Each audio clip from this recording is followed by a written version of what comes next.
이제 우리 찬송하시죠. 272장.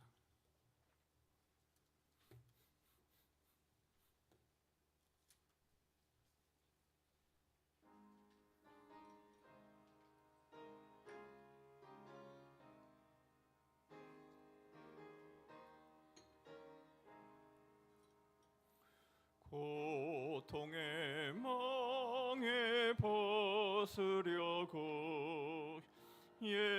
예수께로 나갑니다.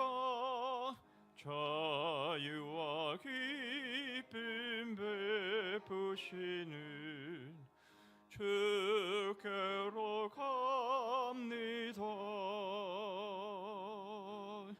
병든 내 몸이 튼튼하고 빈궁한 삶이 부해지며 죄악을 벗어버리려고 주께로 갑니다. 낭패와 실망 당한 뒤에 예수께로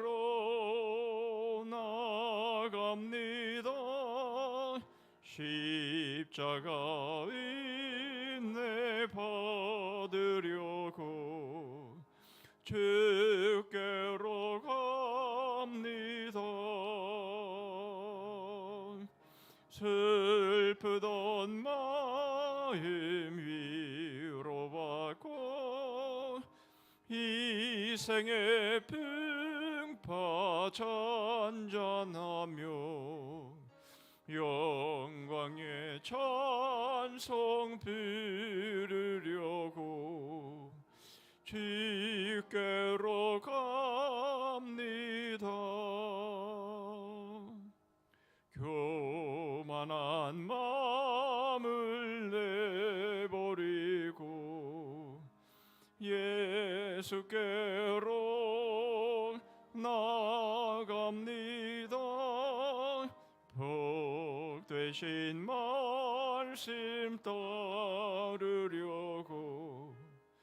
주께로 갑니다. 실망한 이 몸 힘을 얻고 예수의 크신 사랑받아 하늘의 기쁨 맛보려고 주께로 갑니다. 죽음의 길을 벗어나서 예수께로 나갑니다.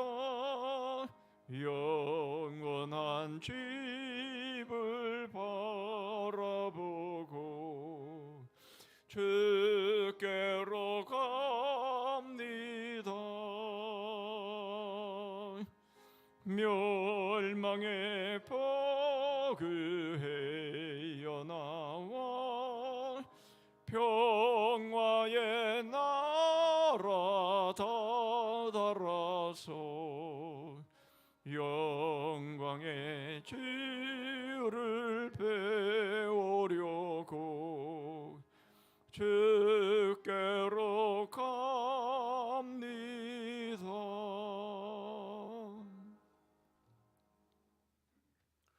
534장.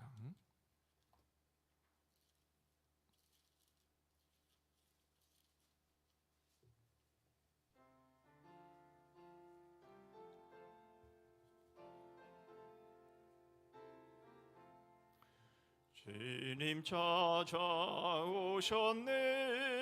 모시어 드리세. 가시관을 쓰셨네. 모시어 드리세.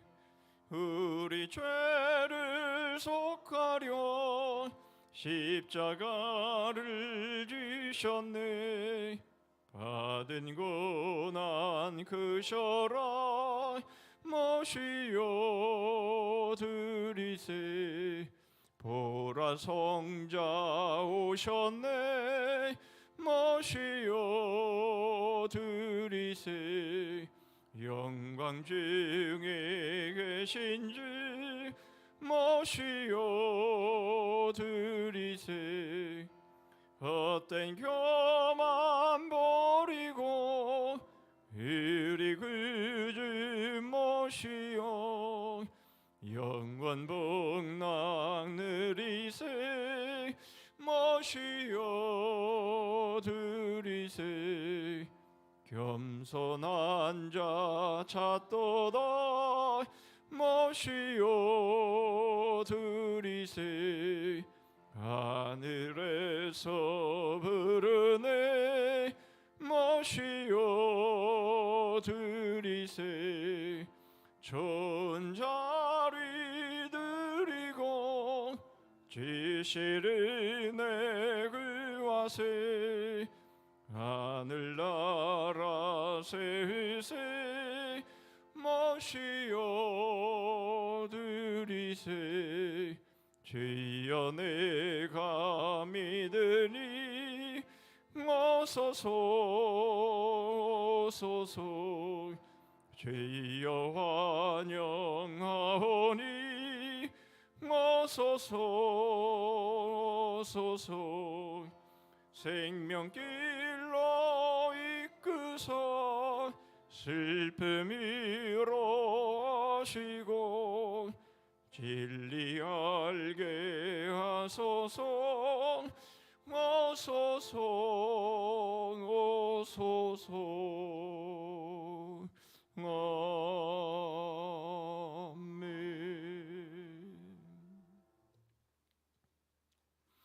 이 시간 우리 합심해서 몇 가지로 함께 기도합니다. 첫 번째로 기도하는 것은 이 자리가 하나님의 복의 자리, 은혜의 자리로 여겨지게 하시고 또 실제로 하나님의 은혜와 복이 임하는 그런 자리, 우리가 결코 두 번째, 세 번째로 생각하는 그런 자리가 아니라 나의 삶의 첫 번째로 생각하는 그런 자리가 되게 주옵소서. 전후좌우에 있는 우리 지체들이 이와 같은 은혜와 복으로 서게 하시고 오늘도 주시는 말씀으로 은혜가 있고 깨달음이 있고 우리의 삶의 변화가 있는 그런 시간이 되게 주옵소서. 우리 기도하고요. 두 번째로 기도하기를 원하는 것은 이번 주에 있는 우리 청년부 동계 수련회를 위해서 기도해 주시기를 바랍니다.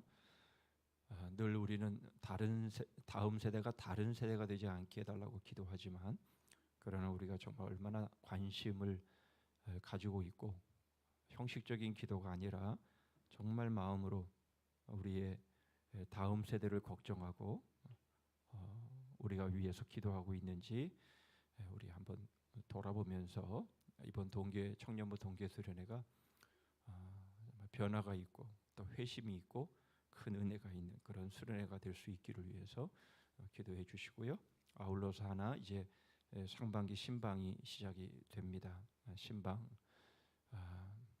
그저 형식적으로 받는 신방이 아니라 정말 갈급하고 또 정말 주님 영접하듯이 주님 모시듯이 그런 마음으로 하나님의 말씀을 받아 그 말씀으로 한 해를 잘 승리해 나갈 수 있는 그런 가정들이 될 수 있기를 위해서 기도해 주시고, 한 가지 더 기도하기를 원하는 것은 이제 우리가 보기에는 어떠할지라도 이 세상은 점점 죄악이 관영해지고 있고 하나님의 심판이 가까워지고 있다라는 것을 우리가 놓치지 않고 이제 하나님의 심판이 임할 때에 그것이 얼마나 두려운 것인지 저들은 모르는데 하나님 그 심판의 두려움을 알아 한편 강도가 죽어가면서 주님께 긍휼을 구했듯이 그 하나님의 심판의 두려움을 알아 마지막이라도 주님 앞에 회개하고 돌아 나올 수 있는 그런 일들이 있기를 위해서 우리가 편안하다, 뭐 어제와 똑같이 오늘도 그대로 진행이 된다, 뭐 내일도 그대로 주어질 것이다, 이렇게 생각하는 때에 주님 오신다, 분명히 그렇게 말씀하셨는데 이러한 주님의 오심에 대해 우리가 늘 깨어 있는 그런 믿음의 삶을 살아갈 수 있기를 위해서 우리 합심해서 기도한 이후에 집사님 기도해 주시겠습니다. 기도하겠습니다.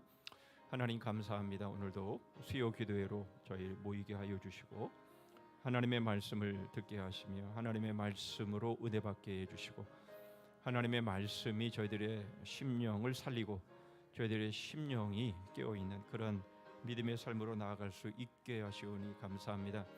하나님, 이 자리가 가장 우선되는 자리가 되기를 원합니다.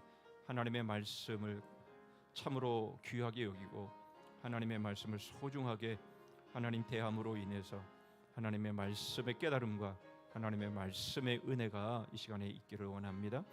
전후 좌우에 있는 우리의 지체들이 이와 같은 말씀의 은혜가 충만할 수 있게 하여 주시고 하나님, 저희들이 오늘도 말씀을 함께 배우고 나눌 때에 하나님, 이 말씀이 저희의 심령 가운데 잘 새겨지고 스며들 수 있도록 주님 함께하여 주시옵소서. 아버지 하나님, 우리 청년부 동계수련회 가운데 함께해 주시옵소서. 1박 2일로 진행되는 하나님 이 수련회에 은혜를 베풀어 주셔서 참여하는 심령마다 하나님 그 심령들이 새롭게 되게 하여 주시고 말씀으로 하나님 정말 회심하고 말씀으로 회개하고 말씀으로 하나님 저희들의 삶이 도전받아 그의 삶이 바뀔 수 있는 하나님 그러한 은혜가 있기를 원합니다. 하나님 아버지, 이제 우리 간사와 부장 가운데도 함께해 주셔서 주님 이 모든 일들을 감당하는 데 부족함이 없도록 주님 함께해 주시옵소서. 상반기 신방 가운데 주님 함께하여 주시고 주님 사모하는 심령으로 하나님 주의 말씀을 받게 하여 주시고 아버지 하나님 그 말씀을 받고 그 말씀으로 한 해도 승리할 수 있도록 함께하심 신방대원들 가운데도 주님 함께하여 주시옵소서. 아버지 하나님, 주께서 이제 하나님 죄가 세상 가운데 관영한 모습들을 하나님 저희들이 영의 눈을 열어보게 하여 주셔서 주님, 주님의 오시는 그날이 더 가까웠음을 저희들이 알고 깨어 있게 하여 주시고 하나님의 심판의 두려움을 알아 하나님 저희들이 결코 경거망동하지 않게 하여 주시고 오늘도 하나님 깨어 우리 주님을 사모하며 우리 주님을 하나님 기다리는 하나님 그러한 믿음의 사람들 하나님 그러한 사명자들이 될 수 있도록 함께해 주시옵소서. 주께서 가운데도 함께해 주시고 인도해 주시옵소서.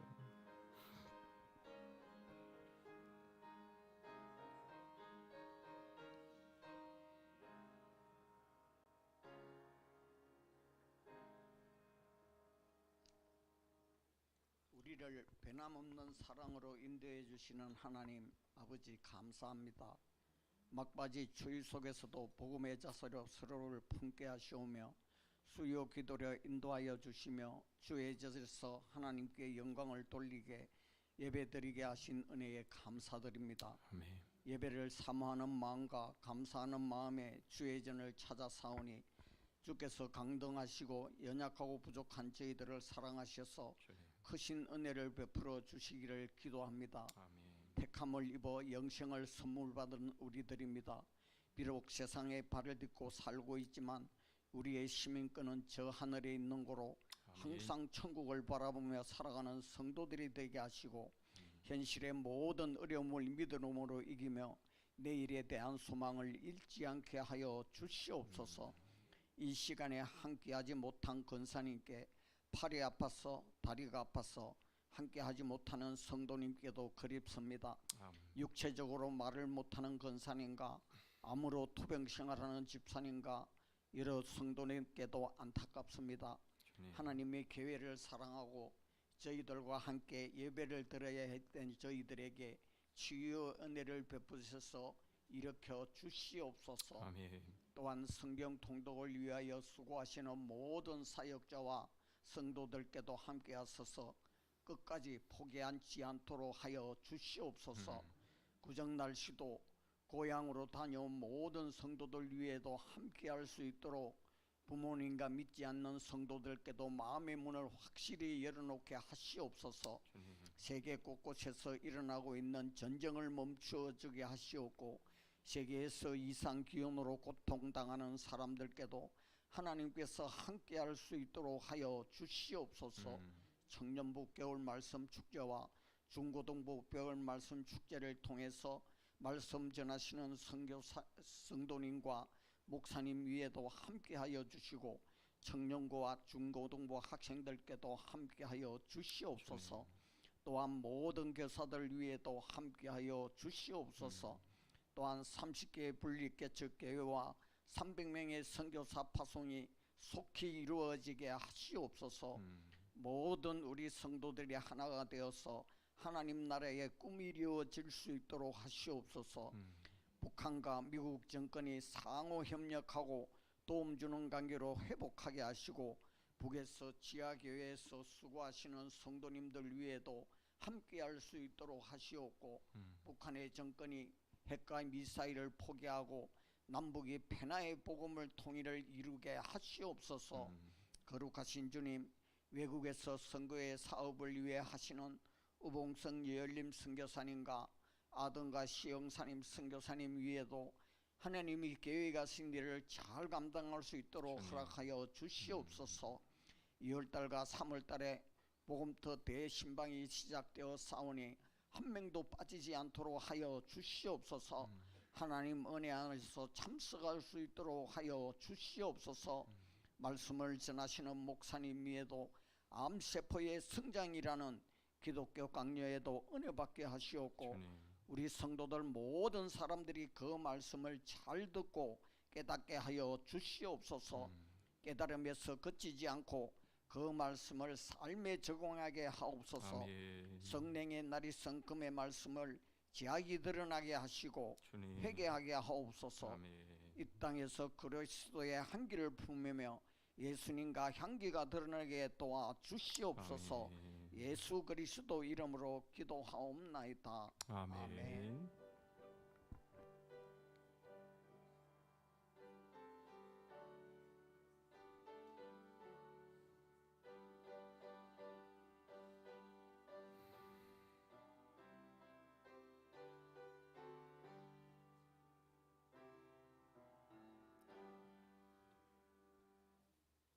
예, 하나님 말씀은 데살로니가 후서 2장입니다.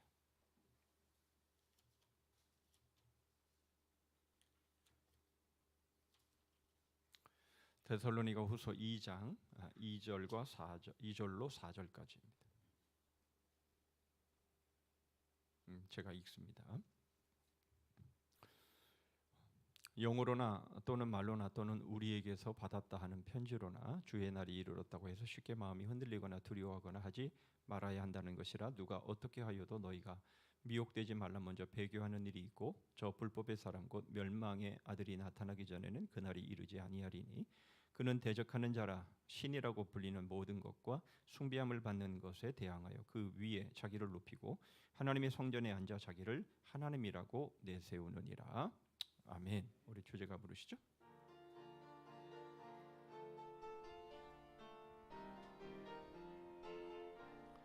거울의 역사.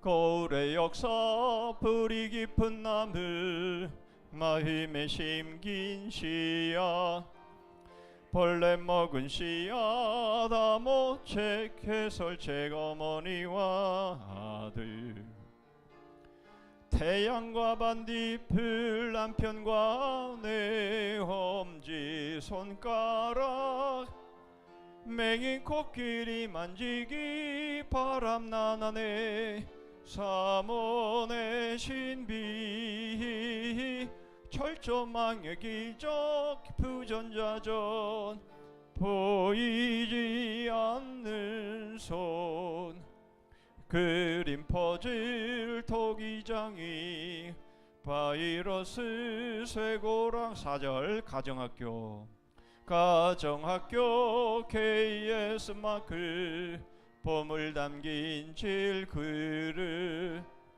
우리 안의 양들 쿠데타 가짜 족보 암세포의 성장 고속열차철로 머리 깎인 삼손 거미 주랑그 로마의 자물쇠 장수 회초리다발 스도원과 스녀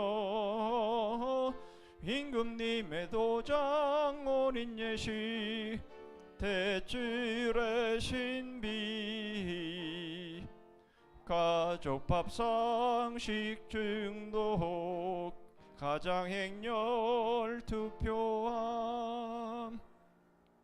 서로 인사하시죠. 잘 오셨습니다. 자, 오늘은 암세포의 성장입니다. 사실은 암 그러면 선뜻 하지요. 그런데 요즘 뭐 세 분 중에 한 분이 암에 걸린다 그렇게 말을 하니까 이제 암은 어느 정도 그냥 일상화되어진 뭐 세 명 중에 한 명이면 뭐 일상화되어진 거죠. 겪었거나 또는 겪으셨거나 또 앞으로 겪을 또 그런 상황들이 바로 우리가 사실 두려워하는 이런 암 세포인 거죠.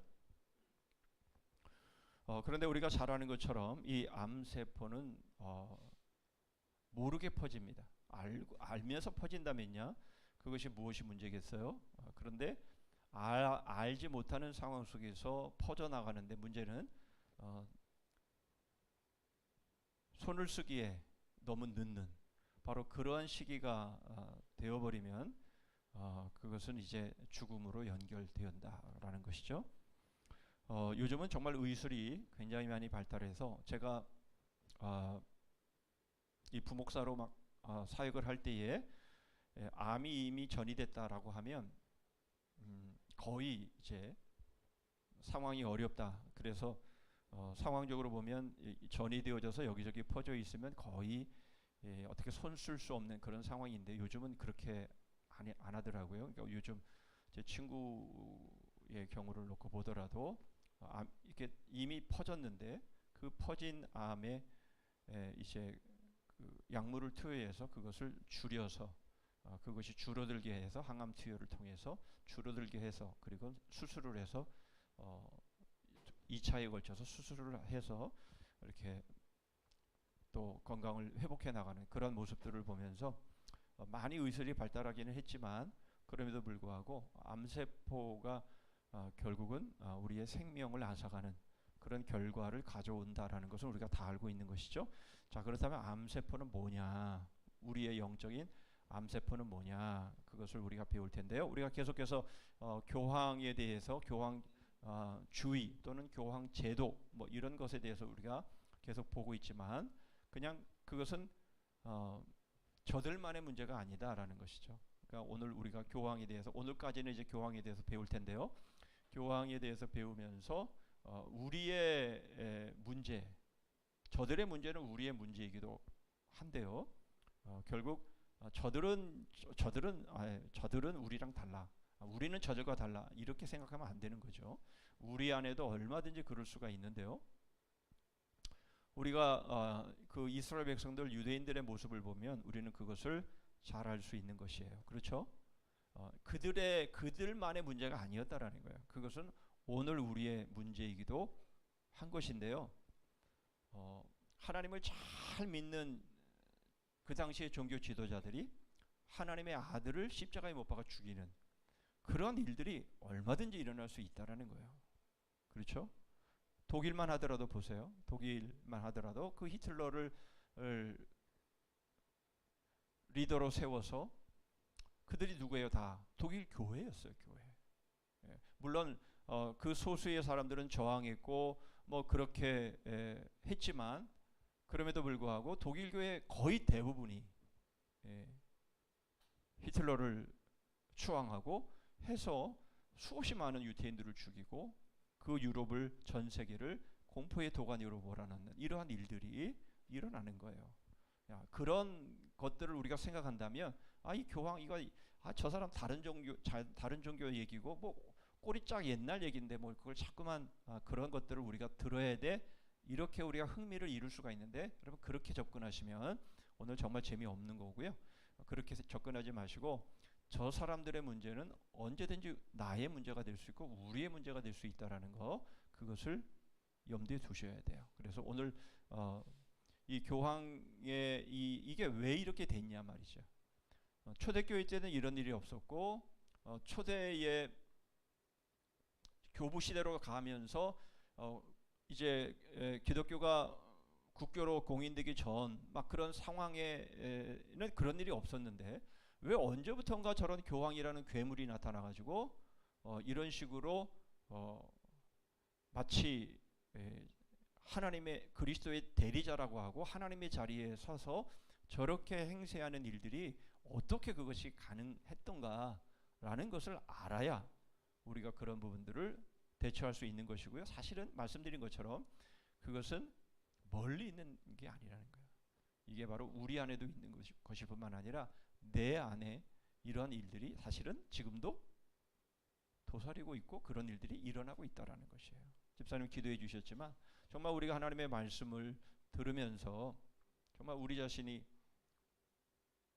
그 말씀 앞에 뒤집어지지 않으면 우리도 같은 방향으로 갈 수밖에 없다. 그것을 오늘 좀 보려고 합니다. 자, 교황제도는요 암세포처럼 교회의 건강한 모든 제도와 직분과 예배를 파괴했습니다. 그래서 이 교황제도가 얼마나 심각한 이 복음의 생명을 저해하고 있는지에 대한 것을 볼 텐데요. 저 혼자 읽었으니까 같이 한번 읽어보시죠. 시작. 혹 영으로나 혹 말로나 혹 우리에게서 받았다 하는 편지로나 주의 날이 이르렀다고 동심하거나 두려워하거나 하지 아니할 그것이라. 누가 아무렇게 하여도 너희가 미혹하지 말라. 먼저 배도하는 일이 있고 저 불법의 사람 곧 멸망의 아들이 나타나기 전에는 이르지 아니하리니 저는 대적하는 자라. 범사에 일컫는 하나님이나 숭배함을 받는 자 위에 뛰어나 자존하여 하나님의 성전에 앉아 자기를 보여 하나님이라 하느니라. 여러분 적 그리스도는 멀리 있지 않습니다. 이단은 멀리 있지 않아요. 그것은 시작은 다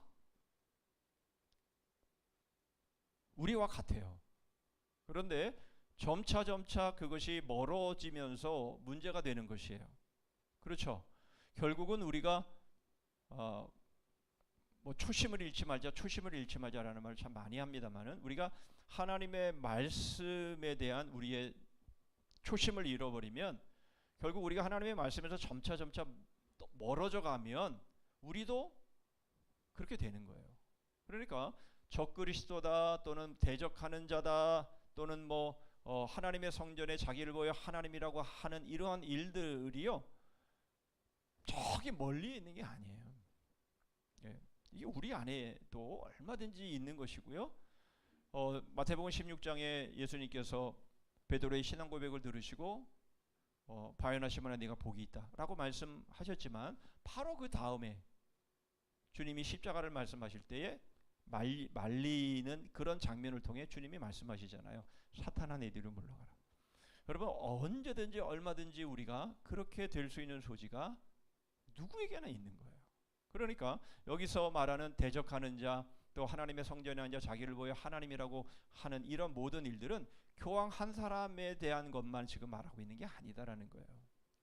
우리 안에도 그런 일이 얼마든지 일어날 수 있고요. 내 안에도 얼마든지 그런 일이 일어날 수 있다라는 거예요. 이것을 우리는 언제나 잊지 않아야지. 나는 절대로 그런 일 없어.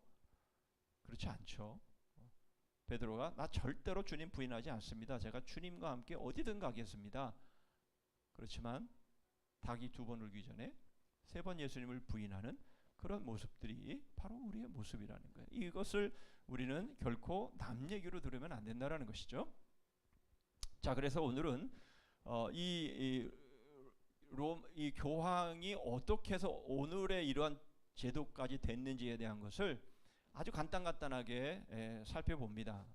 저도 사실은 이러한 거 하나하나 다 들여보면 니케아에서 어떤 말을 공의, 예배소 공의에서 어떤 말을 했고 막 이런 거 다 뒤져봐야 되지만 그럴 수 없어요. 그래서 저도 이런 부분에 있어서 많이 연구해서 말씀을 드리는 것은 아니지만 중요한 핵심만 이렇게 밟아가면서 같이 좀 그 역사의 발자취를 한번 좀 찾아가 보려고 합니다.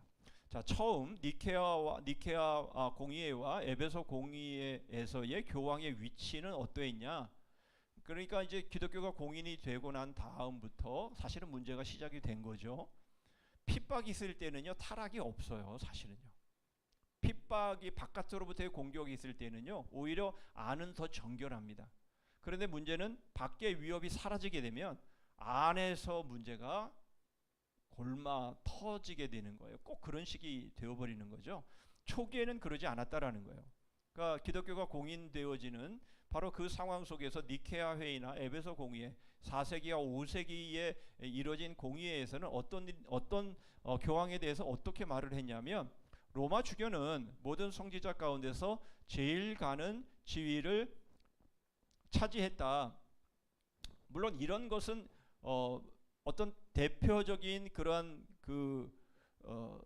상징적인 의미는 있었지만 그렇다고 해서 로마 주교를 전체의 머리로 세우지는 않았다라는 거예요. 그냥 단지 주요 인물 중에 하나였다 이렇게 공의회에서 이제 표명을 했다라는 것이죠. 근데 여기서 이제 하나 중요한 것은 아다나시우스라는 사람인데요. 이 당시에 의장이 아다나시우스였는데요. 이 아다나시우스가 이 의장이었을 때 어떤 일이 일어났는지 좀 이따 다시 한번 설명을 드리도록 할 겁니다. 자, 이 에베소 공의회에서 로마 주교 역시 대리자를 파견을 했고요. 그 의장은 누구였냐면 알렉산드리아의 키릴루스 그리고 알렉산드리아의 교부인 디오스코로스라고 하는 사람이 제2차 에베소 공의회 때 의장이었다라는 것이에요. 이 말이 의미하는 바가 무엇인가 하면 로마의 주교가 의장이 아니었다라는 것은 로마의 주교가 모든 교회의 머리다. 그렇지 않았다라는 것이에요. 처음에는 그렇지 않았다라는 거예요. 자, 그다음 또 로마 교회의 사절들이 의장석을 차지한 적은 있긴 해요. 칼케돈 공의회나 제5차 콘스탄티노플 공의회라는 것, 이 공의회에 대한 것을 먼저 말씀을 드려야 되겠죠. 공의회라는 것은 교회 회의를 말해요. 전체적인 교회 회의. 그 회의가 사실은 중요하죠. 자, 그런데 그렇게 이 사절들이 의장석을 앉았던 적이 있는데 그것은 예외적인 특권이었어요. 왜 그러냐면 그 당시 사안이 아주 중요했기 때문에 잠시 그런 상황들은 있었지만 그럼에도 불구하고 대부분 이 제5차 콘스탄티노플 공의회에서도 의장이 누구냐? 바로 콘스탄티노플의 교부인 맨나스라고 하는 사람이었다라는 거예요. 지금 말씀드리는 것은 다 무엇이냐면 4세기, 5세기에 펼쳐진 공의회가 있었지만 그 의장은 로마 주교가 맡았던 게 아니다라는 거예요. 그러니까 지금 로마 주교는 로마 교황을 의미합니다. 그러니까 그 교황 되기 전의 상황을 말씀을 드리는 거니까, 그러니까 이 흐름으로 볼 때에는 처음에는 로마 주교가 무슨 오늘날의 교황처럼 그렇게 모든 교회의 마치 머리인 것처럼 그리스도의 대리자인 것처럼 그렇게 되지 않았다라는 거예요. 이해하시죠? 무슨 말인지? 그래서 초기에는 이 로마 주교에 대한 호칭이 그냥 형제, 주교 동지, 동료, 형제 뭐 이런 단어들이었는데요. 이제 이 카르타 공의회에서는 바로 우위의 성자에 있는 주교 요 정도로만 불리었는데 제사장의 머리라든가 제1의 주교라든가 이렇게 불리지 않았다라는 거예요. 그런데 후에 어떻게 불려지게 되냐면 최고 교황, 땅 위에 있는 교회의 유일한 머리 이런 식으로 칭호가 바뀌어지게 되면서 결국 교황이 오늘날의 모습을 갖게 되었다. 그 말을 지금 하고 있는 겁니다. 그래서 이러한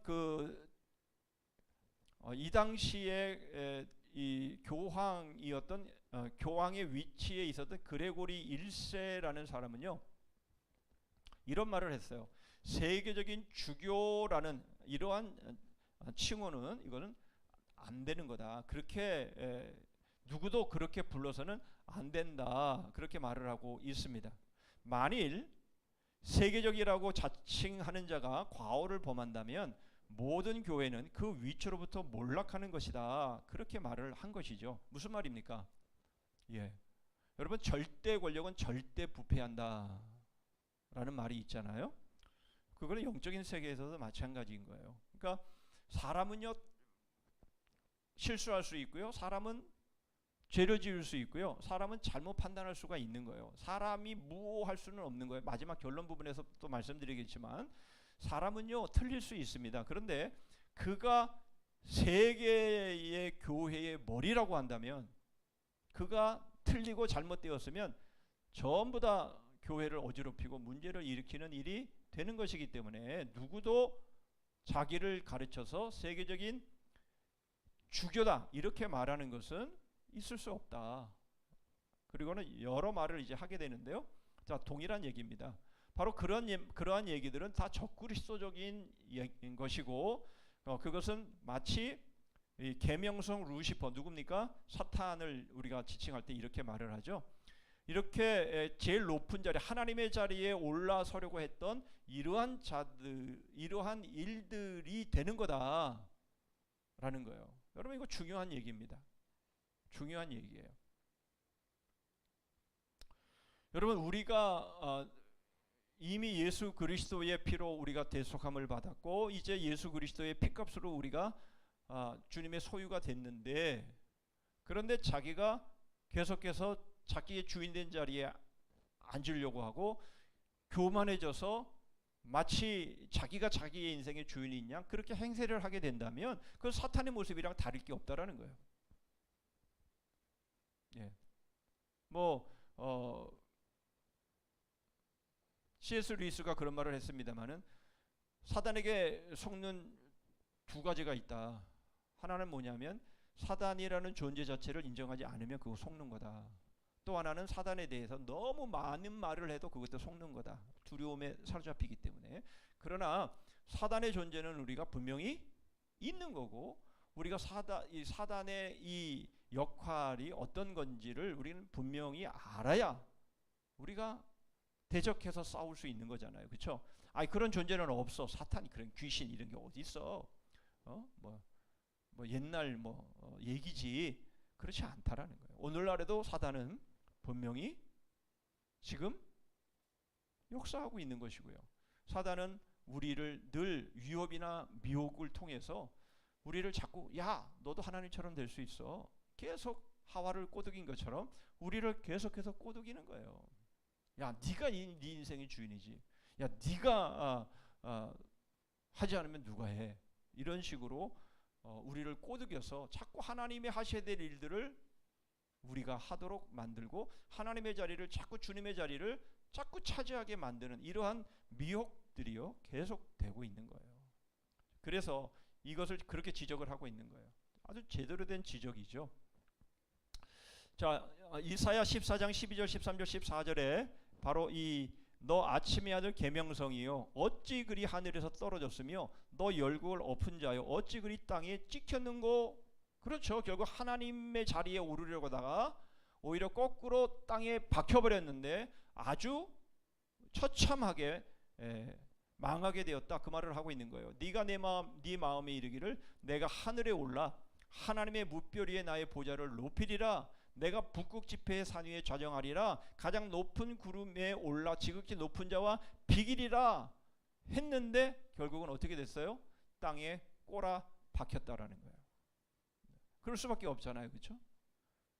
하나님을 이길 수 있는 존재가 어디 있어요? 그런데 하나님과 비기려고 하고 자기가 하나님의 자리를 차지하려고 한다면 그게 가능한 얘기냐 말이죠. 안 되는 얘기인데. 그런데 우리도 그런 지금 시도를 계속 하잖아요. 예, 그렇죠? 시치미들을 딱 떼고 계신데, 여러분 우리가 계속 그런 시도를 하는 거예요. 오늘 하루의 일상의 삶 가운데도 물론 기도하고 말씀을 들을 때에는 우리가 다시 겸손해지고 하나님의 은혜 가운데 거하지만, 그러나 또 우리가 일상으로 돌아가면 또 내가 하려고 하고 또 내가 그 모든 일들에 대해서 인정받으려고 하고 뭐 이런 모든 모습들이 말이죠. 다 여기에 속하는 그런 모습들이 되는 거죠. 그런 모습을 하나님이 결코 내버려 두시지 않죠. 그런 일은 있을 수가 없는 겁니다. 자, 그래서 계속 그런 말을 해요.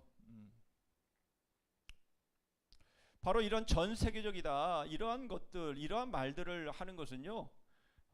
결국 다른 형제들에게 조금이라도 해가 된다라고 하면 절대로 하면 안 된다라는 거예요. 결국 자기에게는 의롭다 하지만 그러나 그게 형제들에게 조금이라도 해가 되는 일이 있다면 그것은 무엇이든지 하면 안 된다라는 거예요. 너무나 지당한 말이지만 바로 이와 같은 모독적인 칭호를 시인하는 것은 신앙을 파괴하는 거다. 이렇게 말하고 있는 거예요. 제대로 보고 제대로 자기의 위치를 파악하고 있는 그런 얘기죠. 이것은 다 적그리스도의 앞잡이다. 이렇게 말하는 겁니다. 그렇죠? 분명히 그렇습니다. 여러분 이것들을 우리는 매일 매순간마다 마치 서치라이트를 통해서 찾아내듯이 우리 안에 있는 그런 모습들을 찾아내야 돼요. 나의 지금 이러한 모습 속에서 내가 지금 나의 분수를 잃어버리고 내가 하나님이 되려고 하는 그런 교만하고 그런 잘못된 부분들이 뭐가 있나 라는 것을 우리가 늘 찾지 않으면 어느 순간인가 바로 자기가 하나님의 자리에 앉아있는 모습을 우리는 보게 되는 거죠. 그렇죠? 예. 바로 이것을 지금 말하고 있는 겁니다. 적그리스도예요. 적그리스도. 주님을 몰아내고 자기가 주님의 자리에 앉으면 그게 적그리스도지. 누가 적그리스도예요? 자, 그러면서 세계적인 주교가 타락했을 때 전 세계의 교회는 부패하게 된다라는 것을 말해주고 있어요. 그래서 여러분 뭐 오늘날에도 뭐 지금 우리 축구 때문에 뭐 축구 감독 때문에 아주 뭐 경질을 해야 되느니 말아야 되느니 뭐 위약금이 뭐 얼마냐 이런 얘기들을 하고 있습니다만은 감독이 그만큼 중요한 거예요. 감독 하나가 얼마나 많은 영향을 미치는지, 대통령이 얼마나 중요한 위치를 차지하는지, 얼마나 중요한 위치에 있는데 그건 뭐 세상적인 것이니까 그렇다 치더라도 뭐 감독이 누가 됐든 대통령이 누가 됐든 그건 두 번째로 치더라도 중요한 것은 영적인 문제에 있어서의 바로 그 머리가 잘못되면 결국은 모두가 부패하고 타락하게 된다라고 하는 거예요. 좀 이따 그 부분들은 말씀을 다시 드리도록 합니다. 자, 이렇게 교회의 역사는요. 이 교회의 역사는 처음부터 교황이라고 하는 로마 주교에게 이 교황의 절대 우위를 주지 않았다라는 겁니다. 그런데 그것이 차츰 이것이 변질되어 가면서 문제가 된 것인데요. 그 중에 하나가 이제 사법권입니다. 자, 처음에 이 로마 교회에 특별히 로마 주교 이 교황에게 사법권이 주어졌냐 말이죠. 그렇지 않다라는 거예요. 그런데 아까 말씀드린 것처럼 아타나시우스라는 것은 아리우스파와 함께 아리우스파를 대적해서 신앙의 교리를 지키려고 했던 사람입니다. 그러니까 아타나시우스는 예수 그리스도의 인성과 신성을 다 인정하고 또 그것을 믿는 그런 파이지만 아리우스파는 예수님의 신성을 부인하는, 인성을 부인하든지 신성을 부인하는 아주 둘 중에 하나예요. 예수님의 어쨌든 인성과 신성을 부인하는 그 아리우스파와 이 싸움을 벌이고 있었기 때문에, 그런데 이 아타나시우스가 이 싸움에서 밀리자, 다시 말하면 추방을 당하는 그런 상황이 생기자 자신의 주장을 옹호하는 서방의 주교들을 자기 편으로 이제 해야 됐죠. 그래서 그들에게 최대의 권한을 부여하게 되면서 이제 문제가 시작이 된 거예요. 이것은 어떻게 보면 정치 싸움이라고 말할 수도 있는데요.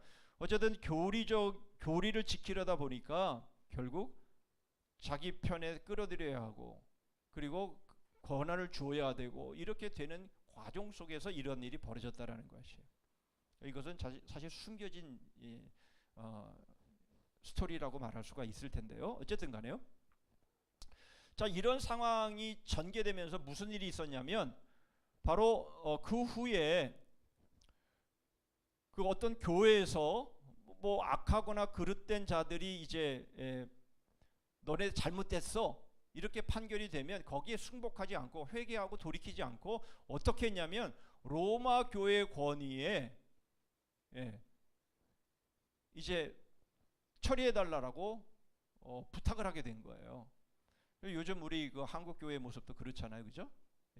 그러니까 교회에서 일어난 이 분쟁에 이제 승복 안 하면 노예 소송을 하고, 노예의 것도 승복을 안 하면 총회에 소송을 하고, 총회의 결정도 승복하지 않으면 일반 법정에 소송하는 이러한 일들이 엄청나게 많다 그러잖아요. 그거 다 뭐예요? 결국은 돈 싸움이잖아요, 그죠? 그렇게 하는 것처럼 이들도 이 당시에 분명히 자기들이 그릇되어지고 잘못되었으면 거기에 회개하고 돌이키면 되는데 그렇게 하지 않고 그냥 로마 교회로 도망와 가지고 그 문제를 해결해 달라 이런 식으로 하게 된 거예요. 그러다 보니까 유죄 판결을 받게 될 때 즉시 또 로마에 상고하게 되고, 또 이 로마 주교가 분수에 안 맞게 이것을 자기들이 수리해서 그 문제를 처리하는 이런 식의 일들이 이제 계속 진행이 된 거예요. 그러다 보니까 어때요? 그러다 보니까 이제 로마 교회에 이제 사람들이 관심이 몰리게 되고, 오늘날의 우리 한국 교회 모습이랑 똑같아요. 그러니까 자기의 이익을 챙기려면 바로 로마 교회에 잘 보여야 되고, 로마 교회에 어떻게든 해가지고 좋은 결정을 판결을 받기를 원해서, 그러다 보니까 이제 로마 교회에 그 권한이 모이게 되는 이러한 상황이 생기더라라는 거예요. 그래서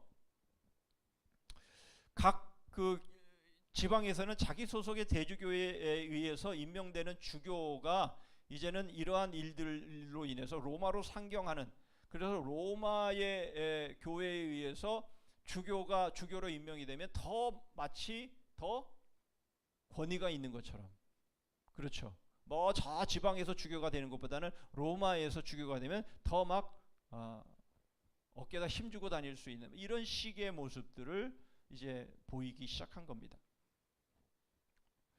자, 그런 얘기를 지금 하고 있고요.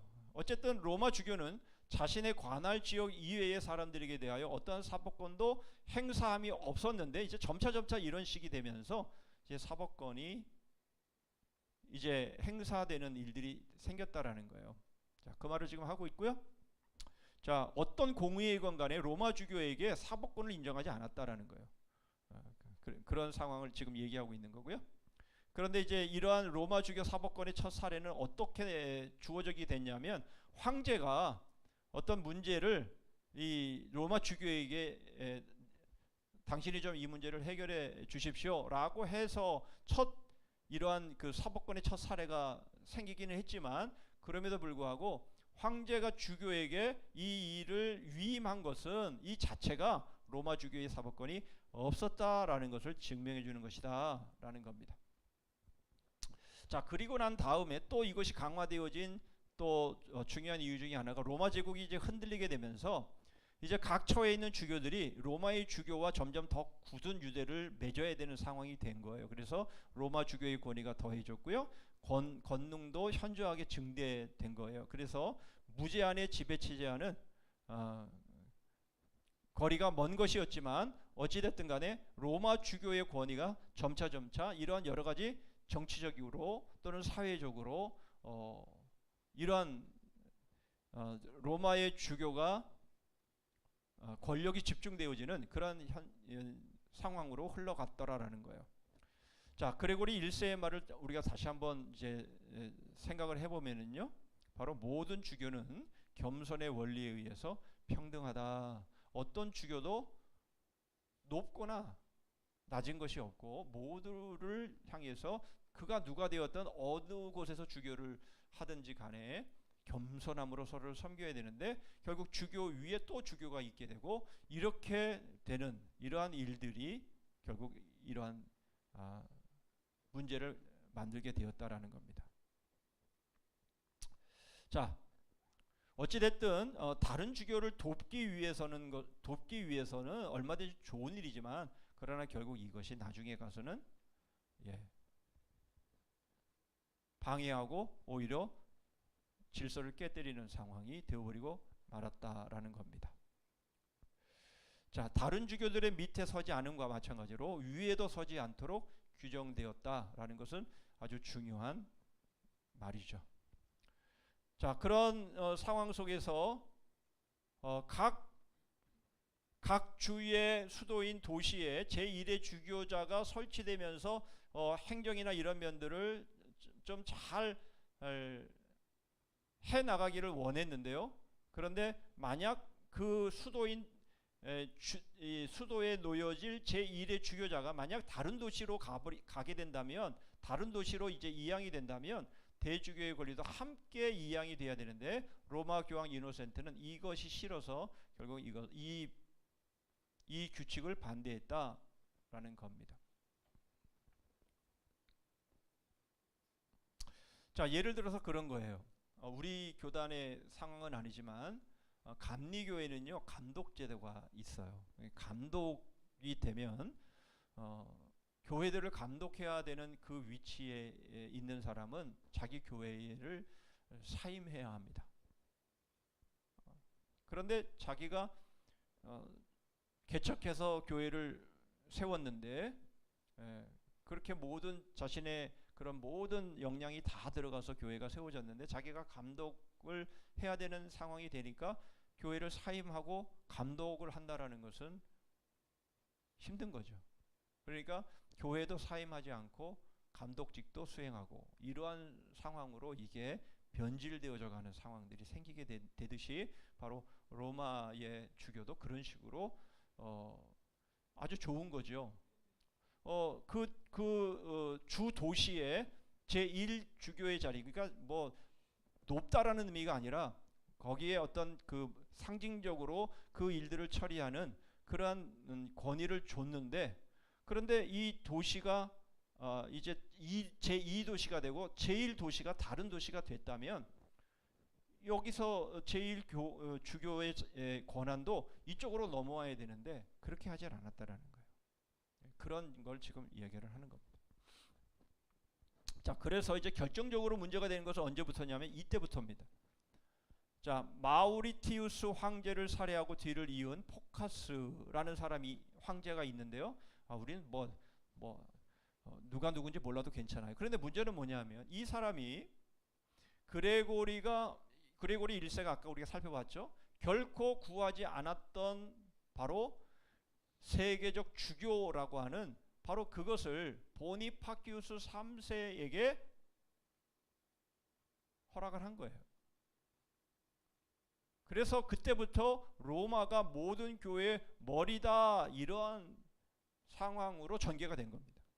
그렇죠. 그러니까 이 상황이 지금 정치적으로 굉장히 불안정한 상황 속에서 이 보니파키우스 3세라는 주교에게 바로 당신이 이제는 로마 모든 교회의 머리다, 이렇게 말을 하니까 이제는 이게 기정사실화 되어버린 거예요. 그렇게 되면서 이제 교황좌의 이 전제, 이 독재는 계속 증대되었고요. 이러한 일들을 그 당시에 이렇게 되면 어떻게 해야 되겠어요? 그레고리 1세가 말한 것처럼 그건 적그리스도다. 그렇게 하면 전 교회가 무너진다. 이렇게 주교들이 말을 했어야 됐는데 이 주교들의 무지, 그리고 나태함, 그리고 그렇게 제지를 했어야 되는데 용기도 없었고 그렇게 학문과 지식도 결여된 상태였기 때문에 그냥 이게 그대로 진행이 된 거예요. 오늘날처럼 그것이 잘못되었으면 머리에 띠를 두르고 시위하고 그건 그렇게 하면 안 됩니다, 막 이렇게라도 했어야 되는데 그렇게 한 주교가 없다라는 거예요. 그러니까 로마의 주교가 그냥 모든 교회의 머리로, 전 세계적인 교회의 머리로 그렇게 그 자리에 덥석 앉고 말았다라는 것이죠. 그래서 후대 교황들은 의례 이렇게 말을 하게 된 거예요. 교황은 지상의 교회 중에서 최고의 머리이며 전 세계의 주교다 이렇게 된 거예요. 뿐만 아니라 교황 자신들도 말하기를 자기들에게 명령의 권한이 있고 복종해야 될 필연성이 있다. 그러니까 모든 주교나 모든 사람들은 교황의 말에 절대적으로 복종해야 된다. 이렇게 되어버린 겁니다. 그러니까 지방의 교회 회의도 교황이 참석하지 않으면 이건 아무런 결정사항의 효력이 없게 되어지는 이런 상황이 되면서 교황의 그 권세는 하늘을 찌르는 그런 위치에 있게 된 것이죠. 그래서 어떤 교회라도요, 교황이 성직자를 임명할 수 있고요. 너 여기서부터 여기 옮겨. 그러면 교회로부터 떠나올 수 있게 하는 이러한 일들이 있었고, 모든 교회 소송의 최고 사법권자가 되었고요. 모두 이 로마 주교, 이 교황 한 사람에게 모든 사법권이 주어지게 된 겁니다. 그래서 이 교황은 이러한 무제한의 권력을 갖게 된 거예요. 그래서 이 교황의 이 권력을 제어할 수 있는 그런 권한은 그 누구에도 더 이상 없게 되면서 결국 교황이 하나님의 자리에 앉게 된 겁니다. 무슨 말입니까? 우리는 누구도 완전한 사람은 없어요. 그러면 그런 일들에 대해서 우리가 뭔가 잘못된 그런 일들이 있다면 우리는 그 잘못된 것에 대해서 그건 아닌 것 같습니다. 그렇게 하면 안 될 것 같습니다. 그렇게 되면 다른 안 좋은 결과들이 나올 것 같습니다. 라고 말하는 사람이 있어야 되고 서로 간에 그런 얘기를 해줘야 되는데 그런 말을 해주는 사람이 없게 되면 결국 이러한 상황이 생기게 되더라라는 거죠. 결국 독재적이고 하나의 인간이 자신을 모든 사람의 심판주로 자신을 세우고 이렇게 모든 판결에 복종하게 만드는 이러한 상황이 생겨버리게 된 겁니다. 자, 그런데 중요한 건 뭐예요? 주교는요, 이러라고 세우지 않았단 말이에요. 주교의 역할이 뭐냔 말이에요. 그러니까 로마에는 과연 교회나 주교가 존재하는가? 이 말이 무슨 말이냐면, 자, 주교의 첫째 임무는 뭐예요? 우리가 계속 살펴본 것처럼 바로 하나님의 말씀을 제대로 전하고 가르치는 일이죠. 두 번째는 성례전을 제대로 집행하는 것이죠. 세 번째는 죄를 범한 것이 있으면 그것에 대해서 바로 잡는 일, 치리하는 일, 이러한 일들이 주교가 하는 일인데 하나님의 말씀은 안 전하고 성례를 제대로 시행하지 않고 이렇게 제대로 치리하지는 않으면서 그게 뭐 주교냐 말이에요. 이렇게 말을 하는 겁니다. 그래서 주교의 직무를 행하지 않는 자가 교황이 될 수는 없는 것이다. 결국은 이러한 일들 가운데서 자기의 그 본연의 임무, 본연의 직무를 망각해버리고 그냥 자기가 가장 높은 자리에 덥석 주저앉아 버리면 여러분 그것은 결국 많은 문제를 양산하게 된다. 자기의 그 맡겨진 사명, 자기의 임무를 떠나서 이런 식으로 어떤 권력을 쥐기 위해서 거기에 욕심을 품고 탐심을 품고 그렇게 하게 되면 결국은 타락하게 되는 그런 상황이 되는 거죠. 그래서 어떻게 된 겁니까? 결국 이들은 결국 잿더미로 만들어 버리고요. 복음의 교리에 맞서게 된 것이고요. 제단과 밥솥을 지키기 위해서 자기 배를 위해서 복음과 싸우는 결과가 생긴 거고요. 이것이 바로 배교가 된 것이죠. 이것이 적그리스도의 모습인 것이고요. 이런 사람이 어떻게 그리스도의 대리자라고 말할 수 있겠냐라는 겁니다. 겉으로는 그렇게 아는 것 같고 굉장히 겸손한 척하지만 이미 교황이라는 자리에 앉았다라고 하는 것은 이미 예수 그리스도가 우리에게 보여주신 그런 본의 모습과는 전혀 다른 그리고 적그리스도의 모습으로 행세하는 것이다. 그 말을 하는 겁니다. 자, 그래서 바울이 이런 말을 했어요.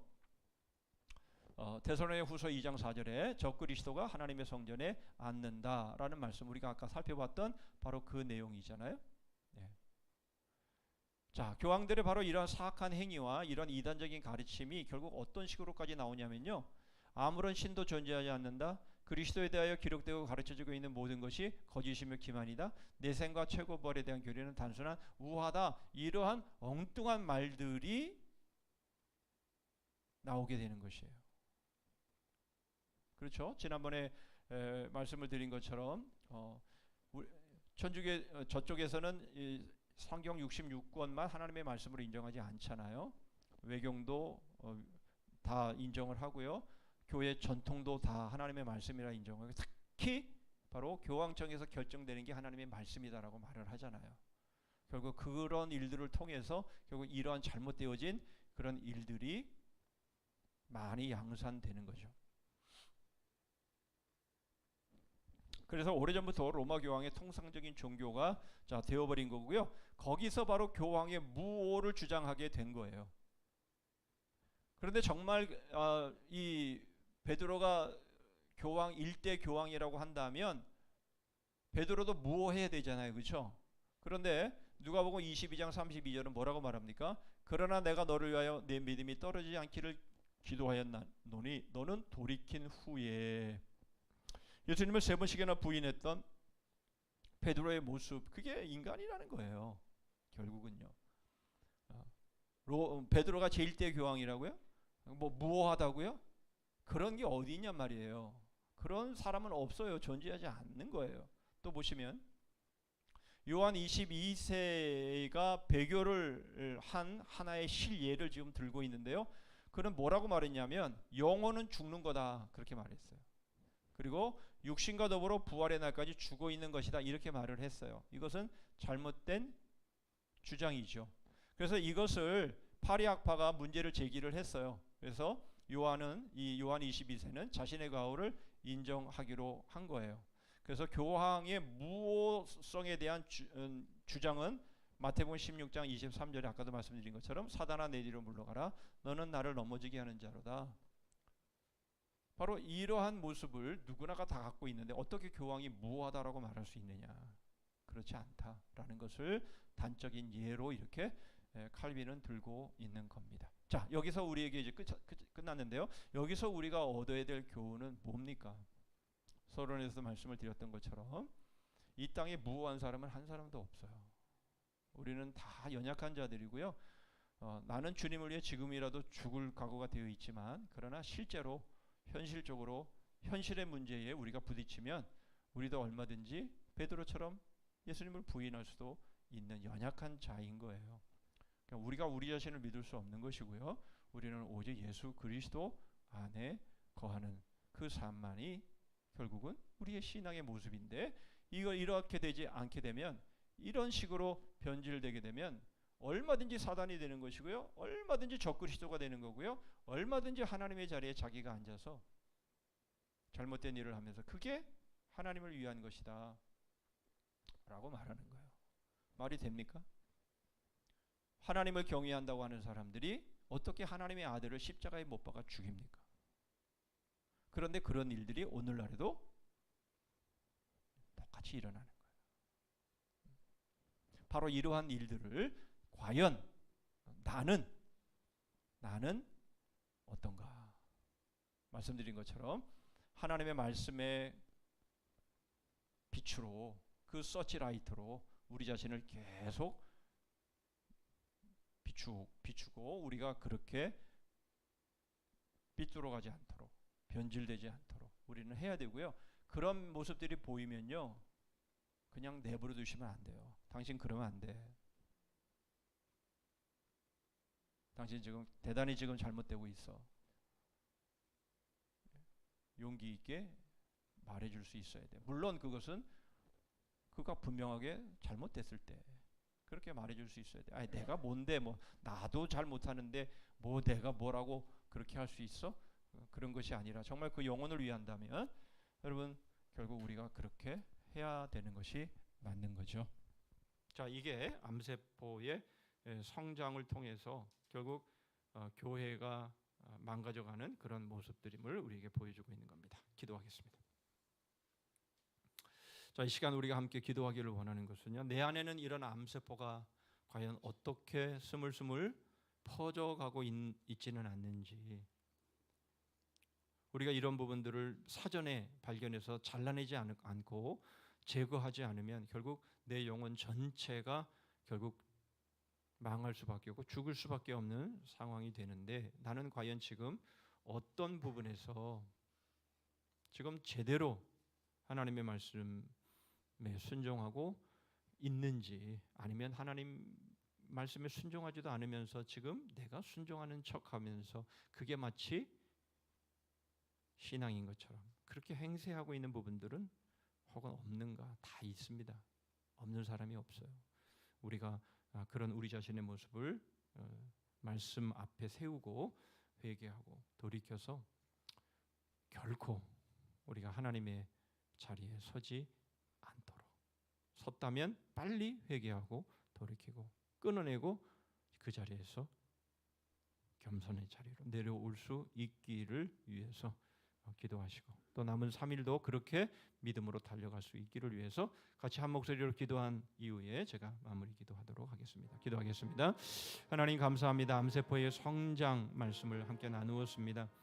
하나님 아버지, 저희들이 얼마나 연약한 존재인지 저희들이 알게 하여 주시고, 하나님 저희들이 주를 위하여 어디든 함께 가겠습니다라고 저희들은 말하지만, 그러나 하나님 저희들이 현실에 부딪혔을 때에 얼마나 약하고 나약하고 예수님을 부인하고 예수님을 배반하고 하나님 이렇게 살아가는 저희들의 모습들인지, 하나님 저희들이 늘 저희들의 자신을 자각하고 말씀의 빛 아래 저희 자신을 세우고 하나님의 말씀에 순종하고 있는지, 순종하지 않고 있는 부분이 무엇인지, 그것이 암세포가 되어서 어떻게 퍼져나가고 있는지 하나님 저희들이 그것을 분명히 보고 그것을 도려내고 수술해낼 수 있는 은혜를 허락하여 주시옵소서.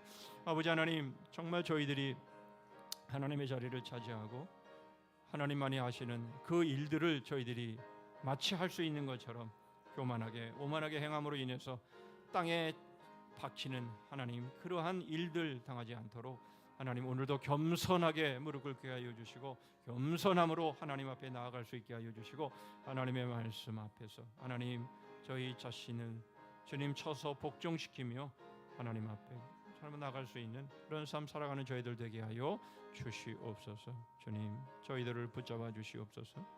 주님 저희들이 잘못하고 있는 부분들이 무엇인지 분명히 보게 하시고 깨닫게 하시고, 주님 오늘도 말씀으로 새롭게 하여 주시옵소서. 하나님 감사합니다. 오늘도 암세포의 성장이라는 제목 하에서 저희 자신의 모습들을 말씀의 빛 아래에 세우면서 저희 안에 자라고 있는 암세포가 어떤 것인지 하나님 저희들이 들여다보았습니다. 주님 분명 그것이 잘못되었다면, 분명 그것이 신앙이 아니고 순종하는 것이 아니었다면 그것을 끊어내고 회개하고 돌이킴으로 인해서 저희들의 영혼이 결코 복음과 반대되어지는 방향으로 가지 않도록 오늘도 주님 저희들에게 보여주신 것처럼 온전히 주님의 뜻에 순종함으로 인해서 겸손함으로 주의 뜻을 받드는 그런 저희들의 강건한 믿음의 모습을 하나님 저희들이 갖고 이제 그런 모습을 통해서 더 겸손히 서로를 섬기고 사랑하는 그런 삶을 살아가는 저희들 되게 하여 주시옵소서.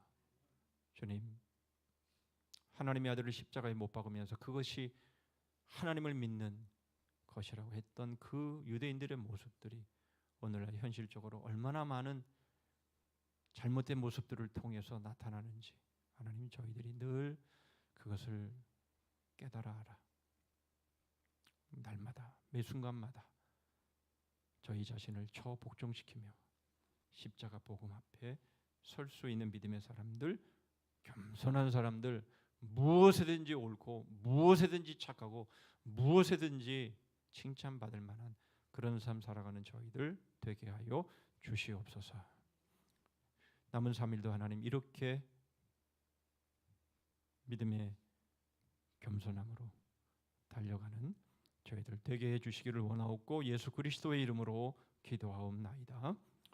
아멘. 찬송가 379장을 부르십니다.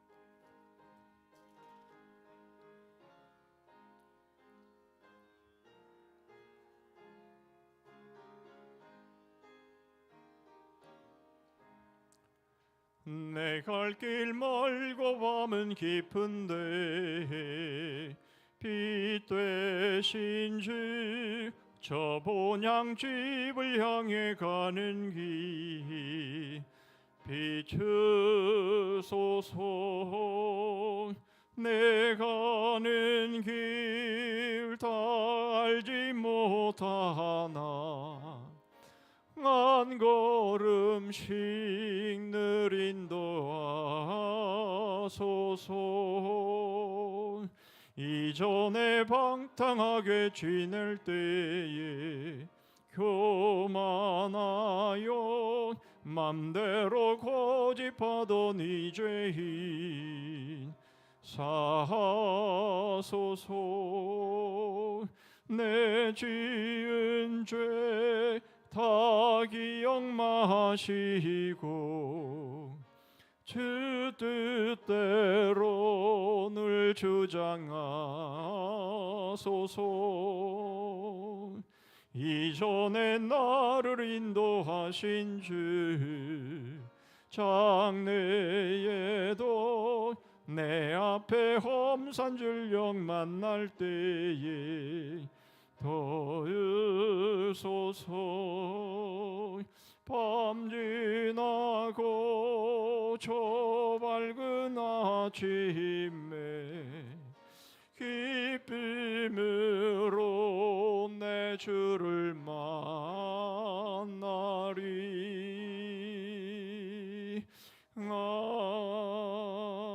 아멘. 예, 몇 가지 교회 소식 나눕니다. 이미 잘 아시는 것은 생략하고요. 이번 동계 수련회 위해서, 청년부 동계 수련을 위해서 여러분 계속 기도해 주시기를 바랍니다. 이번 금요 비전 기도회는 새가족위원회가 되겠습니다. 이제 상반기 신방이 시작이 되겠습니다. 3월 이제 봄과 함께 성선 아카데미도 시작을 합니다. 다음 주에 중고등부 겨울 말씀 축제가 있는데 위해서 기도해 주시고, 이번 주 성경 통독은 출애굽기, 오늘까지 출애굽기 19장까지를 읽으시면 되겠습니다. 예, 우리 주님 가르친 기도로 우리 수요 기도회를 마치도록 하겠습니다. 하늘에 계신 우리 아버지여, 이름이 거룩히 여김을 받으시오며 나라 임하옵시며 뜻이 하늘에서 이룬 것 같이 땅에서도 이루어지이다. 오늘날 우리에게 일용할 양식을 주옵시고, 우리가 우리에게 죄 지은 자를 사하여 준 것 같이 우리 죄를 사하여 주옵시고, 우리를 시험에 들게 하지 마옵시고 다만 악에서 구하옵소서. 대개 나라와 권세와 영광이 아버지께 영원히 있사옵나이다. 아멘.